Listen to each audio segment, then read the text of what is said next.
Livro narrado e elaborado por Cristiane Batista, Grata. Segunda tarefa positiva da esquizoanálise. A produção social e suas máquinas, teoria dos dois polos. Primeira tese: todo investimento é molar e social. Deleuze e Guattari. Todavia, é preciso que a diferença de regime não nos faça esquecer a identidade de natureza. Há fundamentalmente dois polos, se devemos apresentá-los como a dualidade das formações molares e das formações moleculares, não podemos, porém, nos contentar em apresentá-los dessa maneira, pois não há formação molecular que não seja por si mesma investimento de formação molar. Não há máquinas desejantes que existam fora das máquinas sociais que elas formam em grande escala, e também não há máquinas sociais sem as desejantes que as povoam em pequena escala. Assim, não há cadeia molecular que não intercepte nem reproduza blocos inteiros de código ou de axiomática molares, nem blocos que não contenham ou não encerrem fragmentos de cadeia molecular.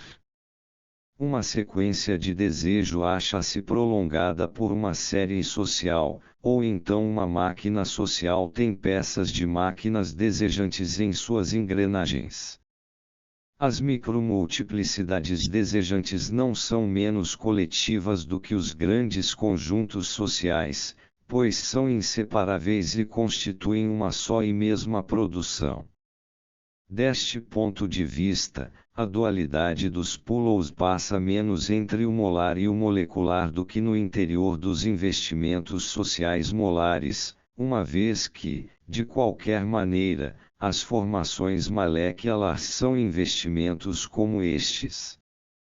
É por isso que a nossa terminologia relativa aos dois polos variou forçosamente.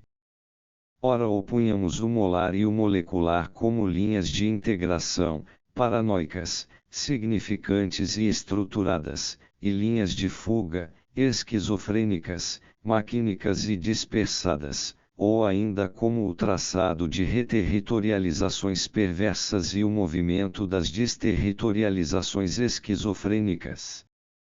Ora, ao contrário, opunhamos o molar e o molecular como dois grandes tipos de investimentos igualmente sociais, um sedentário e biunivocizante, de tendência reacionária ou fascista, o outro nomádico e plurivoco, de tendência revolucionária. Com efeito, nas declarações esquizoides sou eternamente de raça inferior, sou um animal, um negro, somos todos judeus alemães, o campo histórico-social é tão investido quanto na fórmula paranoica sou um de vocês, de casa, sou um ariano puro e de raça superior para todo o sempre. E de uma fórmula a outra todas as oscilações são possíveis do ponto de vista do investimento libidinal inconsciente. Como isso é possível? Como a fuga esquizofrênica, com a sua dispersão molecular, pode formar um investimento tão forte e determinado quanto o outro?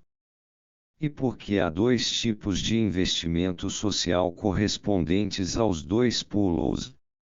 É que há em toda parte o molar e o molecular, sua disjunção é uma relação de disjunção inclusa, que varia somente segundo os dois sentidos da subordinação, conforme os fenômenos moleculares se subordinem aos grandes conjuntos ou, ao contrário, os subordinem a si.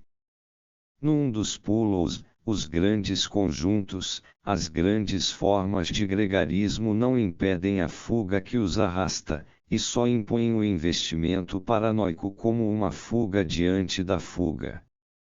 Mas, no outro polo, a própria fuga esquizofrênica não consiste apenas em afastar-se do social, em viver à margem, ela faz fugir o social pela multiplicidade de buracos que o corroem e o perfuram, sempre ligados a ele, dispondo em toda parte as cargas moleculares que explodirão o que deve explodir, que farão tombar o que deve cair, que farão fugir o que deve fugir, assegurando em cada ponto a conversão da esquizofrenia, como processo, em força efetivamente revolucionária.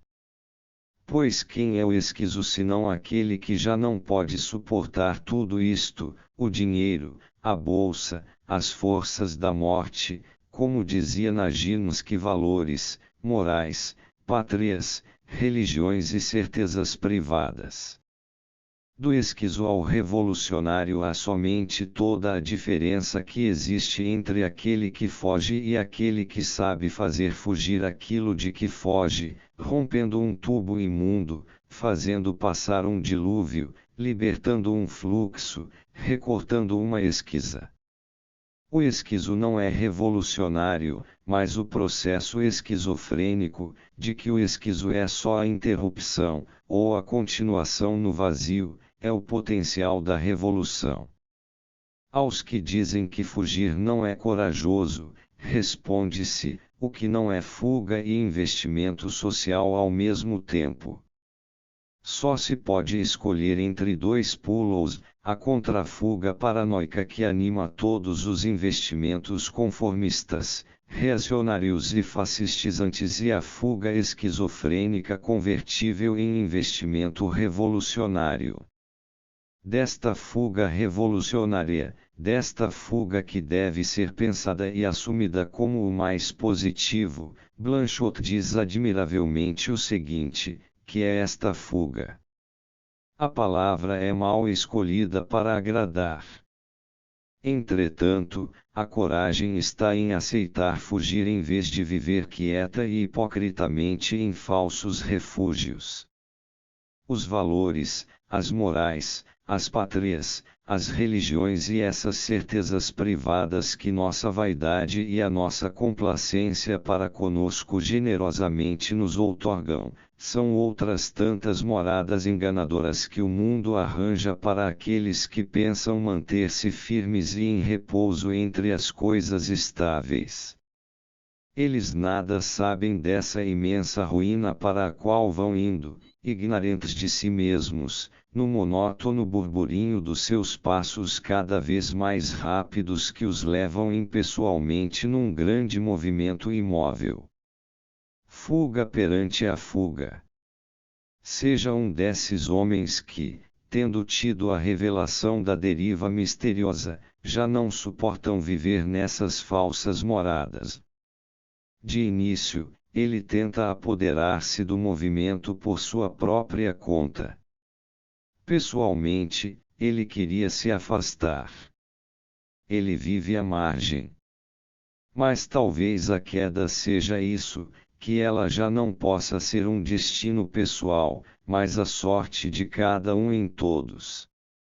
Nesse sentido, a primeira tese da esquizoanálise é esta: todo investimento é social, e de qualquer maneira incide sobre um campo social histórico.